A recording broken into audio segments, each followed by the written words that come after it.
Hello and welcome to Horror Rewind. This is Kelly Florence. And this is Nate Payne. And today we are talking about all things Juon and The Grudge. Now, we just watched the two shorts, one from 1998, maybe they're both from 98, and then the movie from 2002. Nate, where have these been all my life? That's a good question. I do think it's important to mention that these predate the Japanese theatrical Juon, which is a remake of this, which is crazy to me that in Japan there are actually two remakes of this original Juon movie. It's neat. So what Meg and I rewatched for this episode, which I'll talk about in a bit, is the 2004, I think, theatrical release, which was Juon The Grudge. This was Juon The Curse. And I have to say, and this is a little bit of a spoiler, but I'm not giving anything away for the movie, The Grudge in 2020 that just came out last weekend, that movie had so many callbacks to this original movie. I can't even believe it. And so anybody who is griping on that, like, go back and do your homework.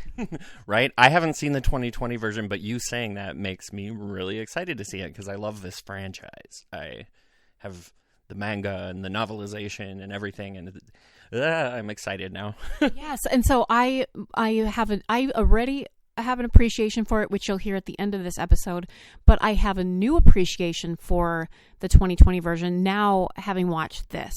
So it is so creepy and well made. And let's start with those the shorts. They're just like a couple minutes a piece, or even maybe under that. And the first one, the guy finds the cell phone. It's from the number is just a bunch of fours. And tell us what the meaning behind that is. 4 is an unlucky number in Japan because the number 4 is pronounced she, and that is the word for death in Japan. So a whole bunch of them, that's probably not so great. Yes, and so I love that comes back into play then. He's hearing this cat meow, which a black cat is actually, it's considered bad luck for a lot of cultures, but in the Japanese culture it's considered good luck sometimes, but it's also a harbinger of death, and so it's ironic, and it's so creepy that the little kid shows up and he's meowing. It's so wrong, right? I still think, though, he spends so much time, like, listening to this cat and being like, who's there? Can you hear me? Are you playing a trick on me? And, like, by that time, I would have been like, oh, someone butt dialed me. Yeah, good point. The other little short, and these both play into this movie, is these girls, and they're out there taking care of these rabbits, and then the one girl gets a cut, the other girl goes to get something to help her. When she comes back, everything is decimated, and the rabbit is dead, and there's a dead body, and also, I mean, I think that's Kyoko comes crawling out. Creepy AF. Right? And these two shorts, I think, are really interesting because they are characters and events that are directly referenced in The Curse, but they're not, like, I was surprised that they weren't edited into that because they are kind of pivotal. I mean, not plot-wise, I guess, but they're really good moments that should have been in there, although us watching it immediately beforehand I think helped. But, like, holy cow. Especially the rabbit one. It's like, ugh. It's so good. So this movie, it's got all of the things that I love in horror. It's got just a little things that are a little bit off, some really nice, they're not jump scares, they're just moments that we had to rewind because there's a couple things that popped up that we didn't even notice, or that we noticed at the last minute and we had to rewatch. Some really creepy imagery, just the sound effects, and give me somebody crawling down the stairs in a weird way and I am done for. Right? The whole Kayako coming down the stairs in this version, because that's been remade so many times now, I feel like in this version is by far the creepiest, especially when you take into account the context of how, I can spoil, right? The context of how the teacher who was the reason she got murdered in the first place he actually finds her body hanging out of the attic like immediately before that happens. So in the other versions, I feel like it's supposed to be her ghost, but in this, it's like her actual corpse, because you hear it when he's downstairs, like slump onto the floor, and you hear the plastic dragging across, like before you see her, and then that's the build up. Yes, it's so good. I think something that I noticed in the Grudge, and then the most recent 2020 version, is that the deaths are brutal, and especially when they show them, and when it involves like a baby death or a child death, it is grotesque, and it makes you feel something, and they don't hold back from that. They don't shy away from like, this is what's happening. Oh my God, yes. In this version, I don't know, just to summarize, the father murdered his wife and child and their cat, and he murdered the wife because he believed that she had been cheating on him and that the boy was actually the son of this teacher. And the poor teacher's completely innocent in this. He had no idea that she even was obsessed with him or anything like that. And in this version, the teacher has a pregnant wife at home. So the father not only murders his wife and child and their cat, but he goes to the teacher's house and cuts the baby out of her. And all of this is going on while the teacher is in the house with the two ghosts. So I mean, it's all happening at the same time, and I feel like in other versions all of this stuff is happening much later. But like, before Kayako comes crawling down the stairs and slumps out of the attic and everything, he gets a phone call from the father, Takeo, who is telling him, your wife just had her baby, and he's sitting there with this infant in a bag in the payphone, and the inside of the payphone is just bloody and everything. And then he goes outside and he's just slamming this bag on everything, on the ground and on the walls, and it's just horrifying. And that aspect of the murder is not in, as far as I remember, like any other version of this story. Or is it, which you'll soon see. Right. I'm super pumped to see the 2020 version, knowing what you told me. So So something that I was reading, the creator of these movies, he said he was inspired by this dance troupe that he saw when he was a kid. They used to paint their bodies white, and he always thought that was really creepy, so he wanted his ghosts to be painted white. And the other thing that he was noticing in the news was a rise in domestic violence and murder by domestic violence in Japan, and so he wanted to include that as a plot point too, and put those things together, and they are absolutely terrifying. Yeah, he certainly was successful in exploring the themes of domestic violence. I mean, it's terrible. It's absolutely terrible. And I think part of why this movie is so scary, it's kind of like, reminds me of Halloween. It's something, it takes place in a perfectly normal, modern house in Japan that would be in any neighborhood. It's not some broken down, haunted place. People are living in this house.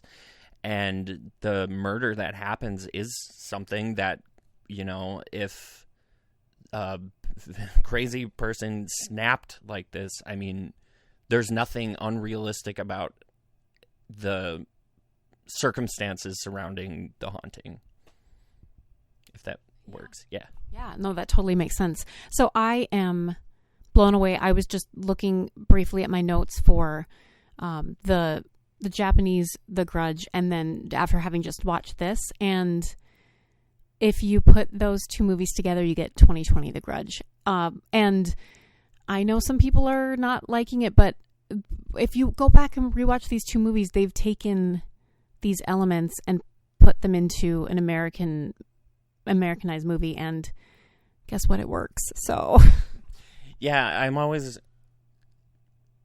I mean, I understand that when people review things, it's in the context of itself, but like, it sounds like, and I'm, again, so excited to see it now. It sounds like this movie, new one, 2020, The Grudge, did their homework and are calling back to things in the original that the Sarah Michelle Gellar movie didn't even address. So it's really neat to see them pull things out, because The Curse is my personal favorite version of the story. And so to see them call back to that one when the director-writer who did the Juon The Grudge and Juon The Curse, he didn't even call back to some of this stuff. So it's really cool to see them pull out from the very first iteration. I agree. And you know what? This one, absolutely, it was scarier for me than the one I just rewatched, the Grudge, Juon The Grudge. It's hard to, there's like 13 movies. Yeah, and you have, so there's Juon The Curse, Juon The Curse 2, Juon The Grudge, Juon The Grudge 2, The Grudge 2, The Grudge 3, The Grudge from 2020, and then there's even another remake in Japan called Juon, The Beginning of the End, and then that has a sequel called Juon The Final, plus there's Juon White Ghost and Juon Black Ghost, which are they're two movies that also came out that are like unrelated, but the idea is the same. It's this curse that affects everything it touches. So it's a huge franchise that I think in America is considered kind of like a side, like ripoff of The Ring or whatever. I think a lot of people saw it that way. And when you look at it as a whole franchise, we're talking like Friday the 13th levels of holy crap, there are so many. Yeah, absolutely. And, you know, this vengeful ghost stuff, this goes back centuries. And this is, you know, these stories have been passed down in generations in Japan and other cultures of, you know, a woman who was murdered. Usually the stories are a woman who was murdered and this long hair in the face. That whole thing is, you know, part of that story. And that's a really good ghost story because that's scary. Nothing worse than a woman scorned, right? Or am I right? I don't know. Yeah, no kidding. And that's the thing too. I think when we went through in the early 2000s and early 2010s, how America, after The Ring, we saw so many remakes of so many Japanese and other Asian movies that here a lot of people were like, oh, it's another scary girl with hair on her head, like in front of her face and blah, blah, blah. They're all ripoffs of each other because in our culture, that's not what we are used to. Like we see a lot of movies with ghosts that are like European and American and they're all very similar because that's the archetype. And in Japan they have their archetype, but when you bring it here, it's so different from what we're used to seeing. But when it's repeated, to us it seems like this ridiculous thing, but over there it's their archetype for a ghost, so it's different. Yes, and it works so well. I love it. One of the moments in this movie that we just watched that was so effective is Kana, the daughter. She was killed, after feeding the rabbits. She's walking up the stairs. Her mother, sees this bloody trail, and this actress's walk up the stairs is so wrong. And if you're a mother seeing your daughter walking up like this, I mean, it's not okay. And then she turns around and her jaw is gone. Nate, yeah, I know. Well, and the jawless girl is in pretty much every version too. But again, most effective here specifically because of her performance in that walk. It's like a zombie walk, but it's like the zombie that would be featured in the front and center because it's so. She's got to be a dancer or something. This girl knows how her body works and just makes it so creepy, and it is one of the creepiest scenes. It matches the stair crawl to me. Like, they are both terrifying. Yes. Oh, God. And this little kid just opening his mouth and this cat meow sound coming out. Like, it's so simple, but it's so wrong. It gives me goosebumps. Yeah. And I think it's interesting that when the teacher shows up at the house, he's not all painted white. So for me, there's some question about his death because you do see him painted white several times in the movie. But this part which is like the beginning when the wife was just murdered and the guy's baby is just murdered And the boy, his knees are all scraped up. He's all beat to crap, but he's not painted white. But we do see him meow, and the teacher stays with him for hours wondering, where his parents are and all this stuff in the house. That's a total mess. And it makes me wonder, are we supposed to wonder if Toshio is even dead at that point? Or does he die at the stair crawl and he just was, getting screwed up because of what he saw? That was a question I had in my mind. What do you think? I know. I'm wondering the same thing now, too, is that did he really not die yet? And he was just slowly succumbing because who knows how long he's been there, not eating and drinking. All the trauma that he saw and because he's basically catatonic the whole time, it makes me wonder if he wasn't dead yet, because we see the father headed home. Yeah. So I think it's unclear enough that that's, to me, seems like a distinct possibility, and it's like I said, this version of Juon is my absolute favorite.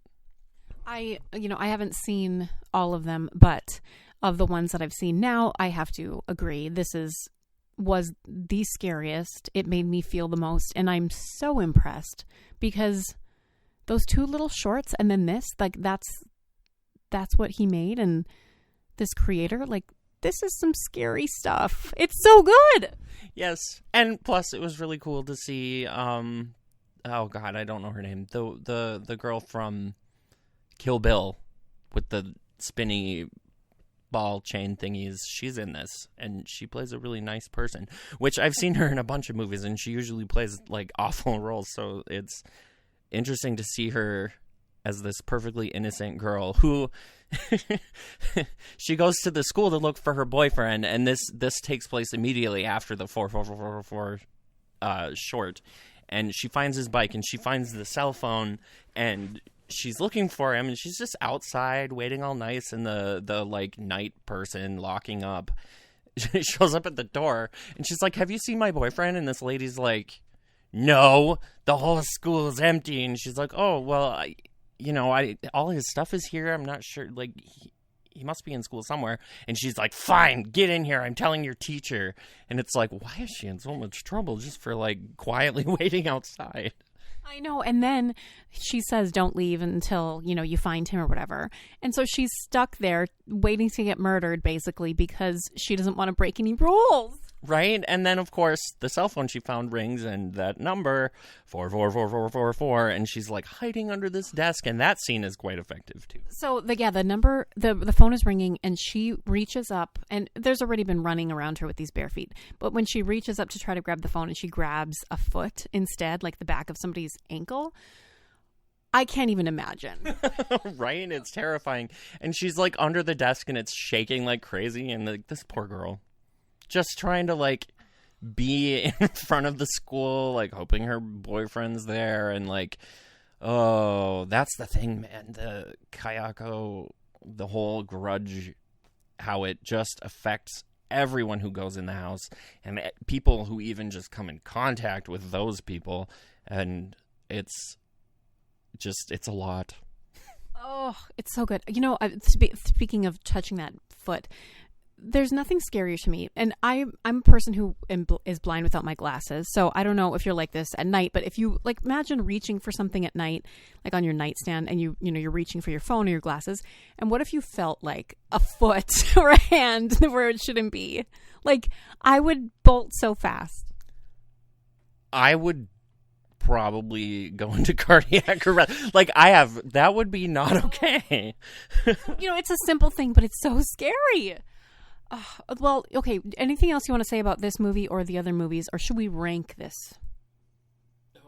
I do want to say this movie, Juon The Grudge, the American one with Sarah Michelle Gellar, and then the Juon The Beginning of the End, which is the second remake in Japan, the third if you count the American one. They're all, I think, worth watching. I would say the Sarah Michelle Gellar one is probably the bottom of all of them. Unless you watch the director's cut, then I'd put it about on par with the Japanese theatrical version. But, yeah, for me, this is head and shoulders above the rest. Like, it is definitely high up. I would give it a how do you want to rate it? Oh yeah, so we have a scale of 0 to 10, 0 being you hated it, 10 being you think it's a perfect movie, and our scale, what should it be? Should it be cat meows?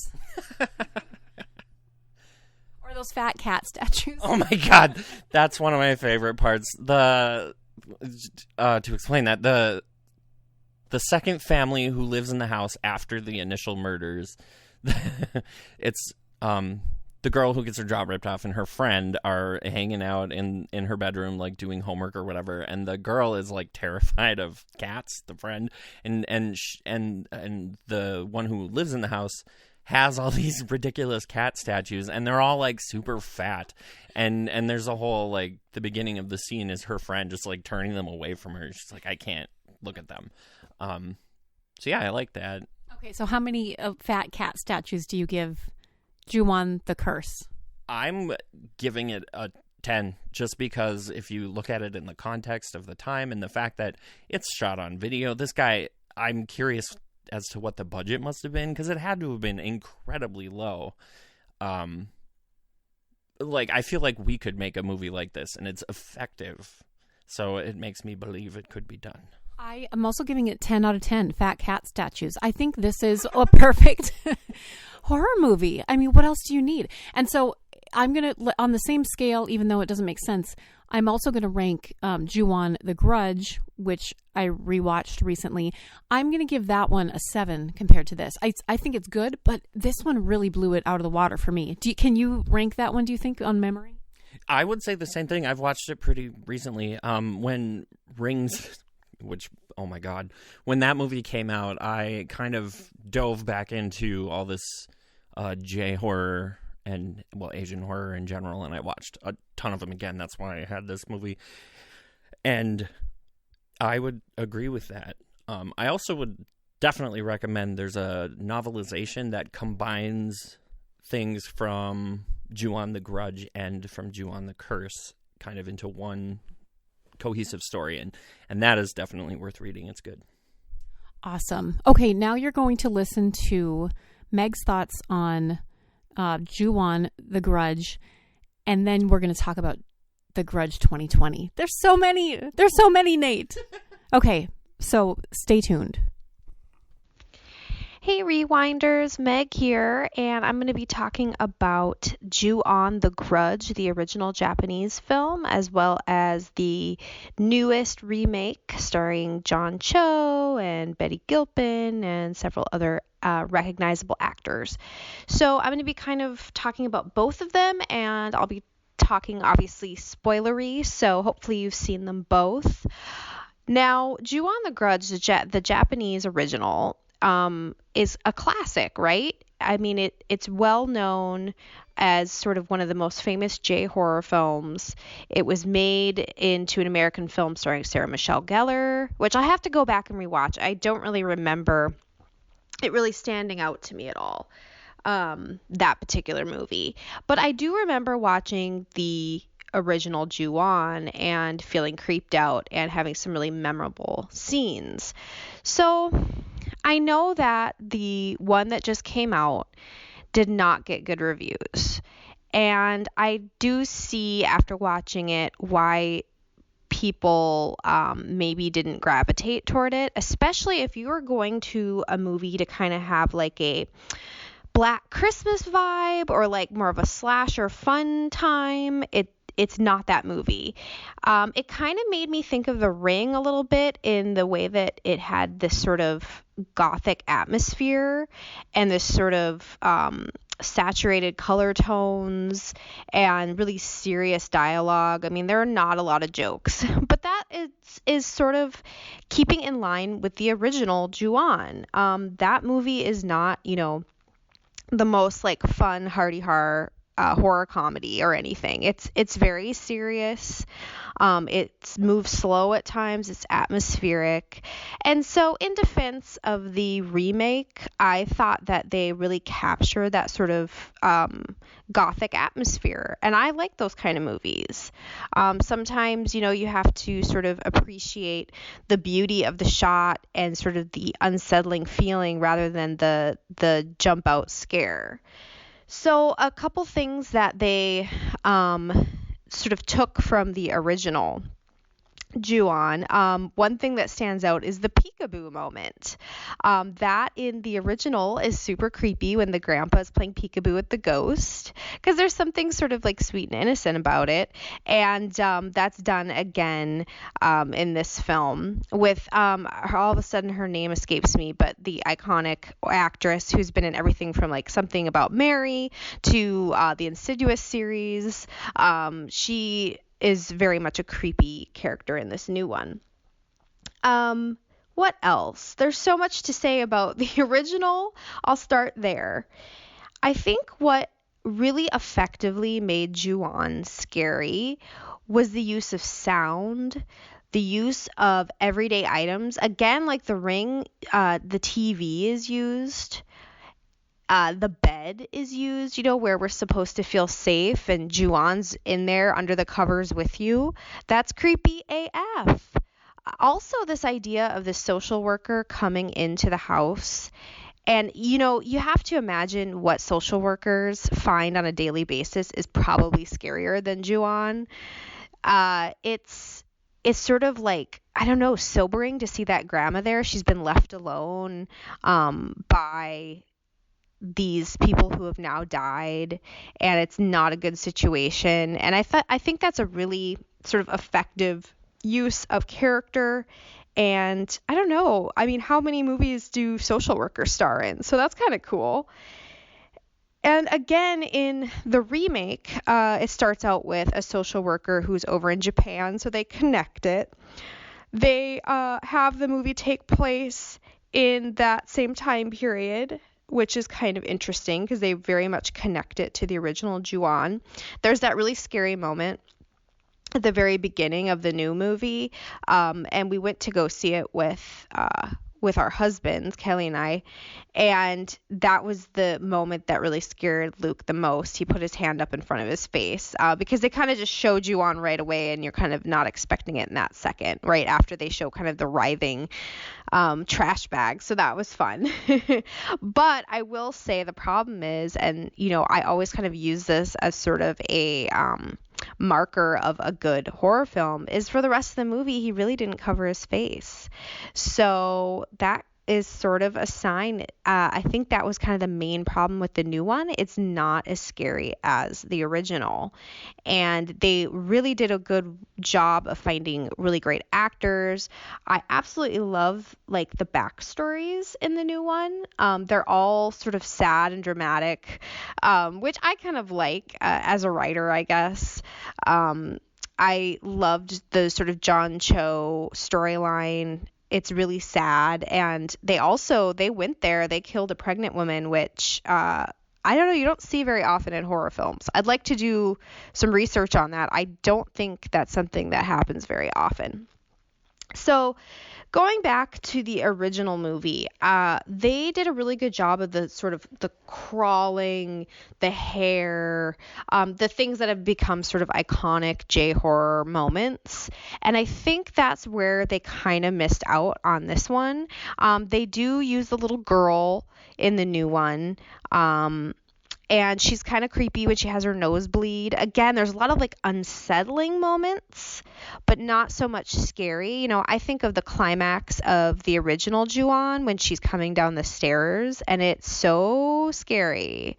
Not to mention like the screaming little cat boy. It's those little things. And I think with like the nosebleed, that kind of harkens back to the screaming little cat boy. I think his name's Toshio, I wrote. Yes, Toshio. So it's like they had that sort of like, again, that sort of feeling, and I thought it was effectively done.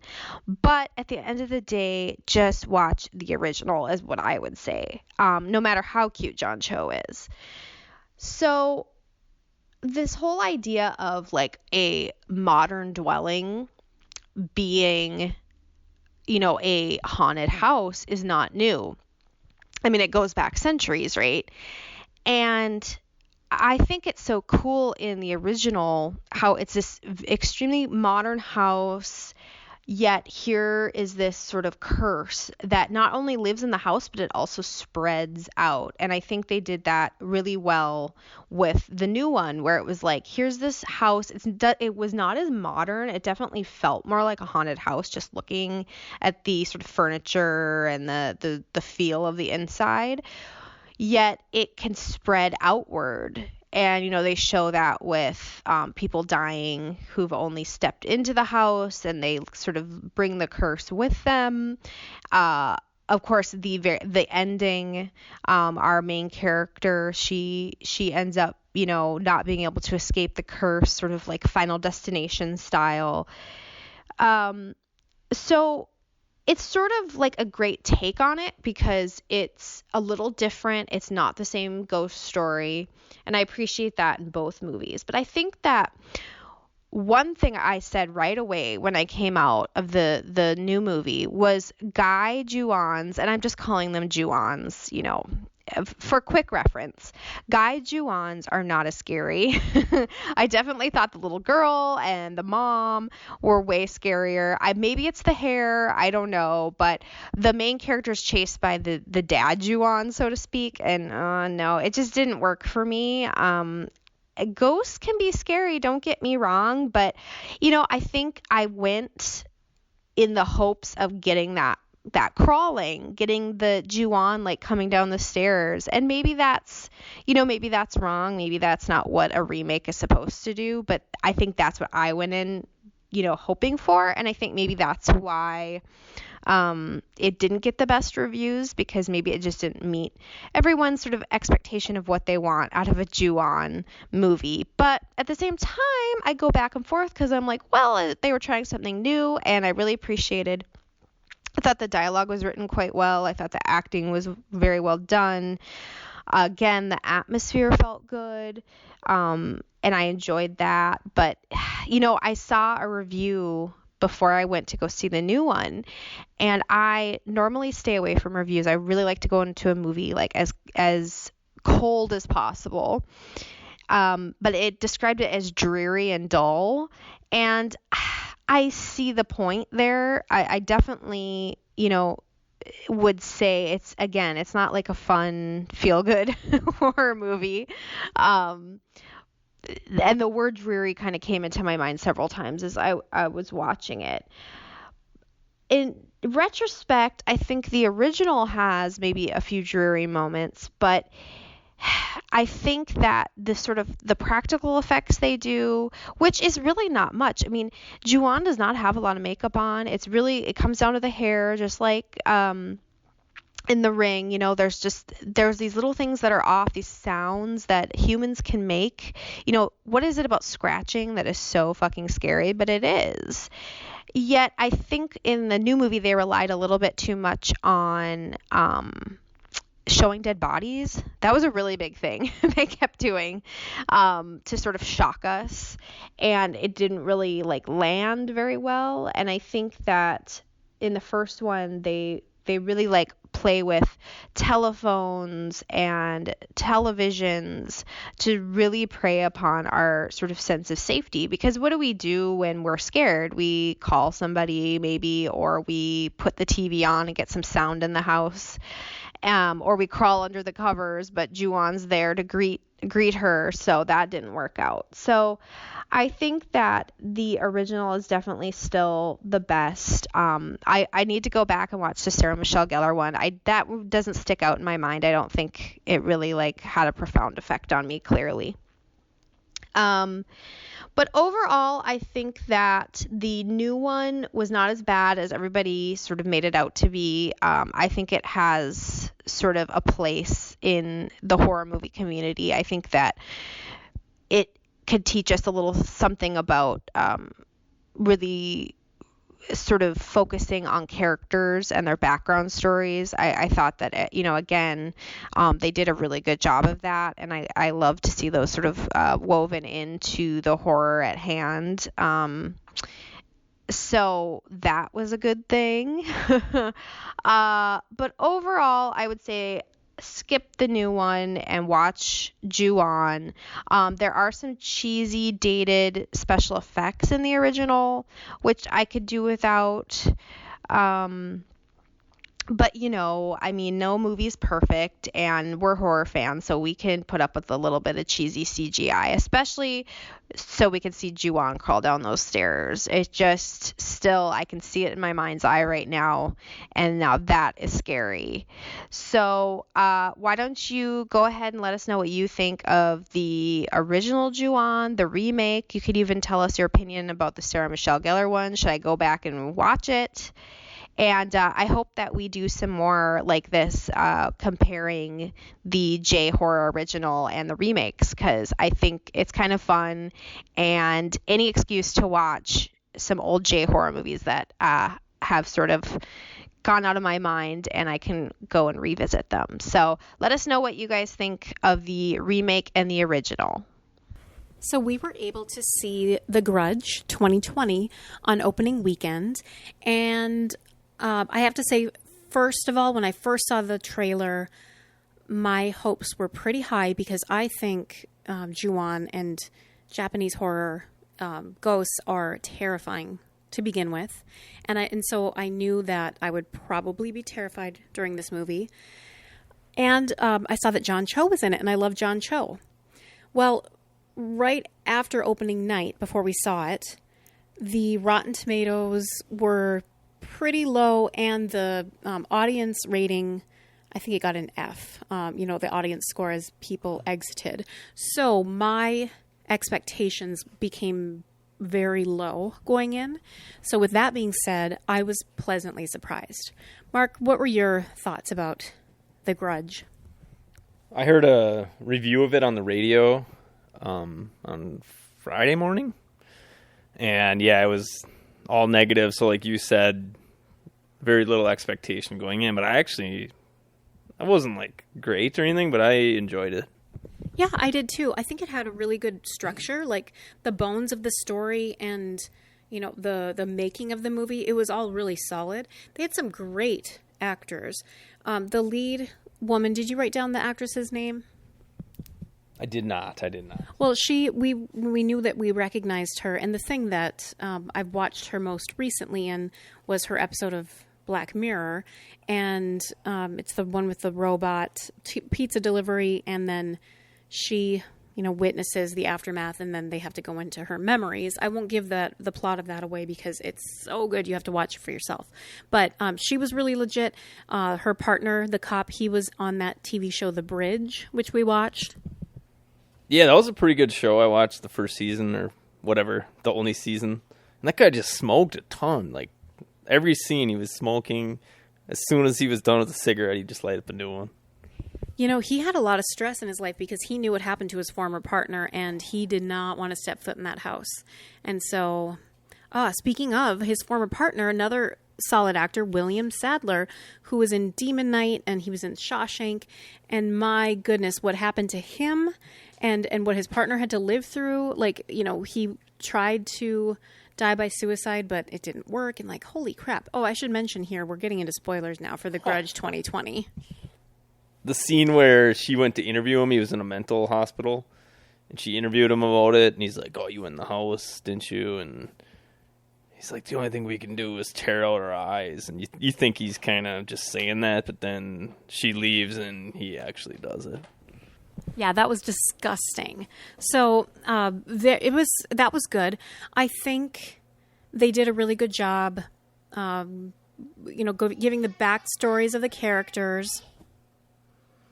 I think they did a really good job giving the backstories of the characters and making us feel for them, like this mother and son moving to this town, and just showing enough of the little backstories or, the little home lives of each of these people and how they were getting affected by this grudge, which it was directly connected back to I think 2004 Sarah Michelle Gellar Grudge movie, which was maybe a reboot, or if it's considered, within the sequel of all of these horrifying things. But this woman who is a caretaker comes home and brings that grudge, and then,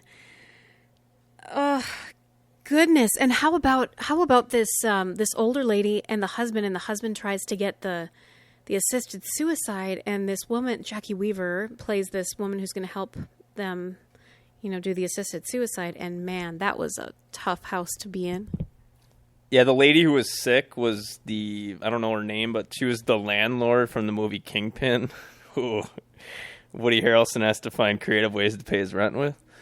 But yeah, that was a really cool scene. She had dementia or something, and she was facing away. You thought she was cutting up vegetables or meat or something, and she's actually cutting off her own fingers.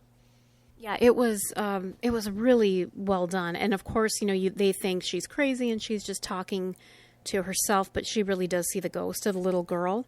Now, the scariest parts, and Meg may say this in her review, the scariest parts of Juon and Kayoko for me are that black hair and like seeing that hair floating in the water, that noise that she makes, which is like that croaking sort of noise, the crawling, the moving in weird ways. We didn't get a whole lot of that because it ended up being mostly these ghosts of the family, which can be scary, but it ended up being more jump scares than like the creepy factor. And so it didn't scare me as much as I wanted it to. Yeah, that was interesting how they didn't show the, what do you call it?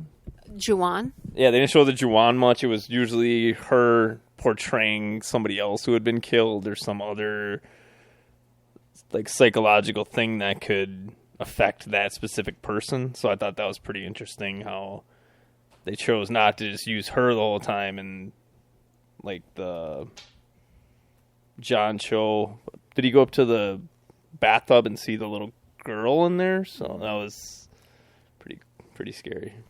Yeah, it was gruesome. And I also liked how this is something Meg may mention in her review too, but it was non-linear storytelling. They told all of these stories that had happened, from 2004 through I can't remember what year they ended up. I know we saw some things happening in 2006, and then was it up to present day? I don't remember, but all that they showed, they didn't show it linearly because that could have been, sort of obvious, like in the Juon movie that we rewatched for this episode.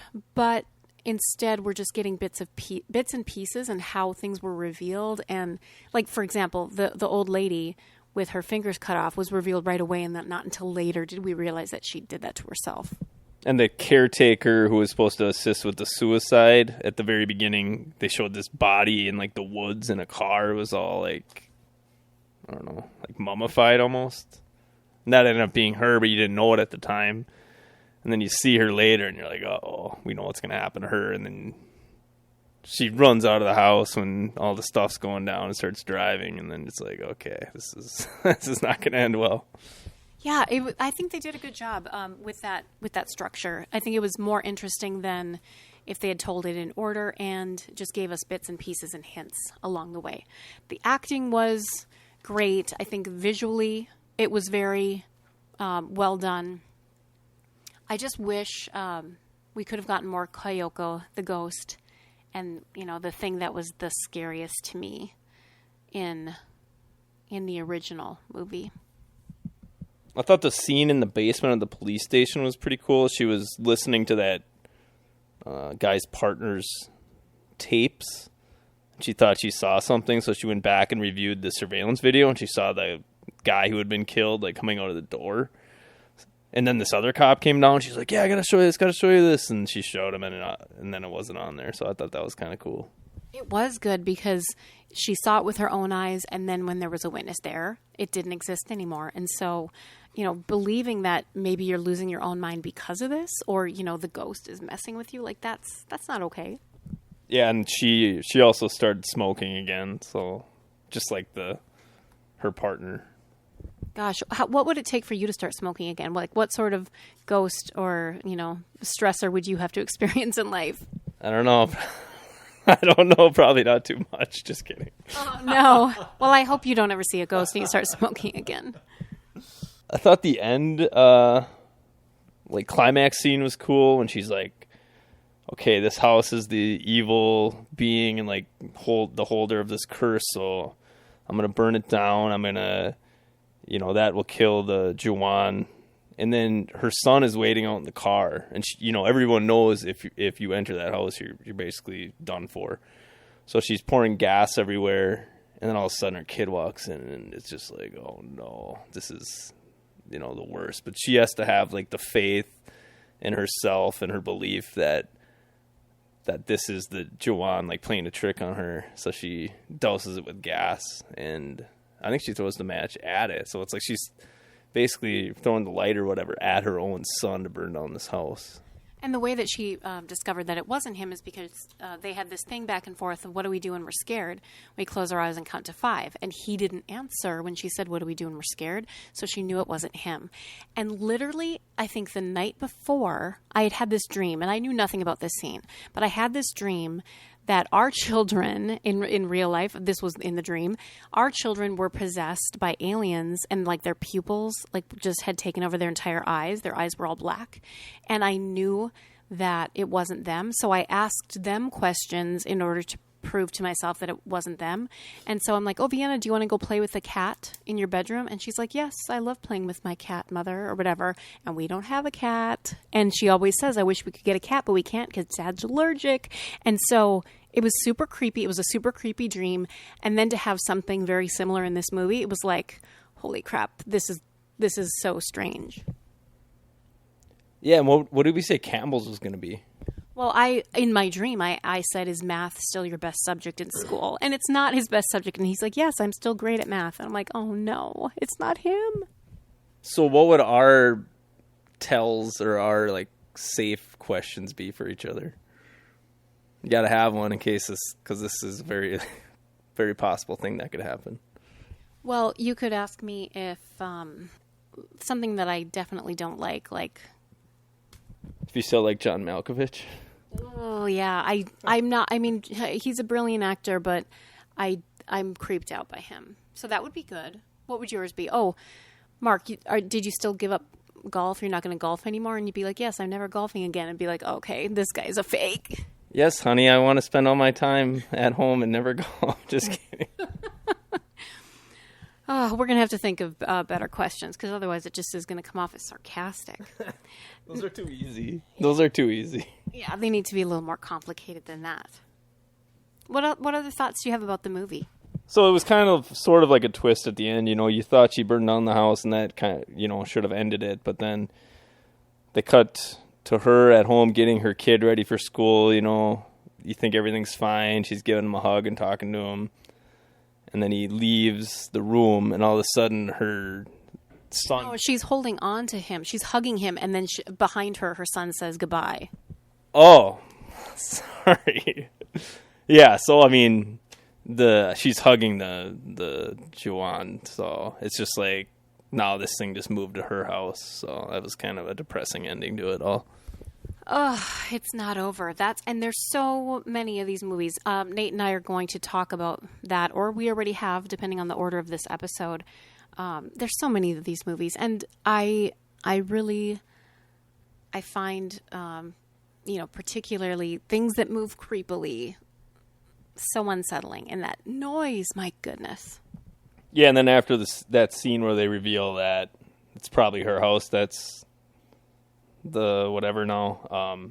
It's just a still shot of their house with no noise, just the ambient sounds of outside, and then they roll the credits for, I don't know, 2 minutes like that. So it's pretty empty feeling you leave the movie with. Yeah, it was an interesting choice, and it was kind of creepy because it's are we waiting for someone to come out of the house? Are we going to hear anything else? Is there going to be a final jump scare? There wasn't, apparently. I mean, we left after that sequence, so, who knows what happened at the very end of the credits. But overall, I was not as disappointed as I thought I might be.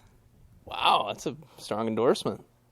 I don't know if that's a strong endorsement, but I think my two biggest things were not enough Kayoko, and I realize she is not the, antagonist in this particular story, but I would have liked more of that ghost. And there were just too many jump scares. Like, I want creepy things besides jump scares. Those are my two points. So let's rank this movie, The Grudge 2020, on a scale of 0 to 10. 0 being you hated it, 10 being you think it's a perfect movie. What will our scale be? Chopped off fingers? Yeah, I like that. How many chopped off fingers do you give The Grudge? So if a normal human being has 10 fingers, I'm going to give it 5 chopped off fingers. Thought it was solid, like we talked about a little bit. Expectations are huge when you're going in to see a TV show or movie. So we had low expectations, so it exceeded the expectations. But it wasn't like great or like super memorable. I guess seeing the Kingpin lady again was cool, and some of the other actors. She's in a lot of horror movies. So she's in the Insidious series and some other horror movies. So she's not just the Kingpin lady, Mark. Maybe she is to you. She'll always be the Kingpin lady to me. But no, I mean, it was fine. It was a good movie to go out and, spend a Saturday afternoon with some friends watching. So I'm going to give this movie 5.5 or maybe 6. I feel pretty good about it, like in retrospect. I came out saying it was good, it wasn't great, but it just wasn't scary enough for me. And sometimes movies don't have to be that scary for me. Like, for example, Meg and I saw Black Christmas when it came out, and that wasn't scary, but I loved it. So who knows? Yeah, just a thought came to my mind. It was kind of a dark part of the movie where John Cho and his wife was pregnant, but their baby had some disease, and they were trying to decide if they were even going to have the baby or what they were going to do.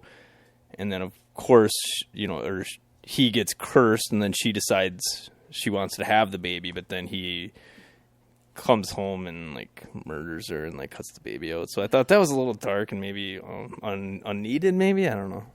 Yeah, that was so dark and it's so sad. I mean, but horrific. So I guess they got us, because if they want to get us with being disturbed, that's one thing that struck me about the Juon movie that we rewatched, is that the deaths, the murders were really brutal, and it's people killing each other. This ghost inspires them to do it, or possesses them, or haunts them, so they are driven to this place, but they end up killing their wives or their spouses and their children, and that is horrific. And people who do that in real life, like, holy crap. So why didn't his partner kill anybody or get killed? Because he had like nobody in his life to kill? Or he never stepped foot in the house. No, the other partner who went crazy, he must have gone in the house, right? He did. Yeah, I don't know. Did he kill anybody? Maybe he didn't have anybody to kill, like you said. Mark, now I'm thinking about it. I don't know, yeah. No, he was just outside in front of the house, like, staring at it when that lady came back with groceries, so. That's true. Well, interesting. I don't know. And there's a pretty, interesting, kind of cool scene where it's kind of a flashback. The two partners are riding in the car together, and he tries to kill himself, actually. So maybe that's why he hasn't killed anybody. He tried to kill himself in the car, and he basically blew half of his face off. Yeah. Well, on that note, okay, Horror Rewind listeners, we can't wait to come back next week with another new movie, another fast forward episode. We're going to see Underwater with Kristen Stewart. How excited are you? Very, very excited. So excited, he's got an alarm set that's going off. Oh, yeah. So, until next time. That was my underwater alarm, so that means in 48 hours I'm going to go see it. Yes! So until next time, we'll see you in the horror section. Bye.